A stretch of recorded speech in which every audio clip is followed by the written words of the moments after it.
தமிழகத்துல இல்லீகலாக இருக்கக்கூடிய ஒரு சர்ச், மக்களுடைய பயன்படுத்தக்கூடிய அல்ல புறம்போக்கு நிலம்னு பல கொடுத்திருக்காங்க. ஒன்னு இடிச்சாங்களா? கிடையாது.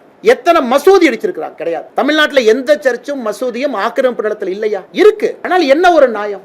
எல்லா இதையும் இடிக்காதீங்க, எல்லாருக்கும் அவங்கவுங்க பகுதியில் வழிபாட்டு உரிமையை கொடுங்க. அதைத்தான் நாம கேட்கிறோம். என் கையில் இருக்கக்கூடிய லிஸ்ட் பாத்தீங்கன்னா, தமிழகத்தில் எங்கெல்லாம் இந்து கோவிலை இடிச்சாங்க, திராவிட முன்னேற்ற கழகம் ஆட்சிக்கு வந்த பிறகு இந்து கோயிலை இடிச்சது. இதுல நிறைய கோவை மாநகர் முத்தானம்மன் கோயில் இருந்து, வேத விநாயகர் டெம்பிள் மின்ட் ரோடு சென்னையிலிருந்து, சூலூர் வாசுதேவர் டெம்பிள் இருந்து, தஞ்சாவூர் குபேர விநாயகர் டெம்பிள் இருந்து, கீழவாசல் பகுதி ஆதிமாரியம்மன் கோவில் இருந்து, அரியலூர் மாவட்டம் சனீஸ்வரன் பகவான் கோயில் மேட்டுப்பாளையம், திருவள்ளூர், பெரம்பூர், அது இருக்குதுங்க. லிஸ்ட் இருக்கு. 161 தாண்டிட்டாங்க. அதுல சில ரெக்கார்டை பாத்தீங்கன்னா கோர்ட் சொன்னாங்க இடிச்சோம். கோர்ட் எப்ப சொன்னாங்க? சாயந்தரம் தீர்ப்பு கொடுத்தாங்க. எப்ப இடிச்சிங்க?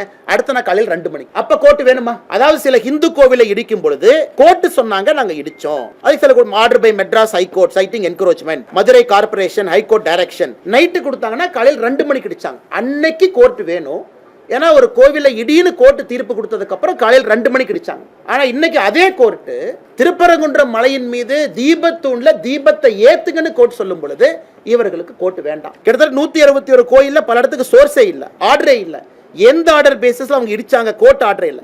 அப்படி இருக்கும் பொழுது எத்தனை சர்ச்சை, எத்தனை மாஸ்க இல்லீகலா அவங்க இடிச்சிருக்காங்க. திராவிட முன்னேற்ற கழகம் ஆட்சிக்கு வந்த பிறகு 2021 மே 6ஆம் தேதியிலிருந்து தமிழகத்துல இல்லீகலாக இருக்கக்கூடிய ஒரு சர்ச், என்க்ரோச்மெண்ட், மக்களுடைய பயன்படுத்தக்கூடிய அல்ல புறம்போக்கு நிலம்னு பல கொடுத்திருக்காங்க. ஒன்னு இடிச்சாங்களா? கிடையாது. எத்தனை மசூதி இடிச்சிருக்காங்க? கிடையாது. தமிழ்நாட்டில் எந்த சர்ச்சும் மசூதியும் ஆக்கிரமிப்பு நிலத்தில் இல்லையா? இருக்கு. ஆனால் என்ன ஒரு நியாயம்? எல்லா இதையும் இடிக்காதீங்க, எல்லாருக்கும் அவங்கவுங்க பகுதியில் வழிபாட்டு உரிமையை கொடுங்க. அதைத்தான் நாம கேட்கிறோம். அல்லது ஒருதலை பட்சமாக 161 கோயிலுக்கு மேல இடிச்சிட்டு இன்னைக்கு உயர்நீதிமன்றம் ஒரு தீர்ப்பு கொடுத்த பிறகு அதை பின்பற்ற மாட்டோம் என்று சொல்லி மிகப்பெரிய சட்ட பிரச்சனையை உருவாக்கி இன்னைக்கு பார்லிமெண்ட்ல போய் பேசுறாங்க. பார்லிமெண்ட்ல பேச வேண்டிய நிலைமை என்னங்க?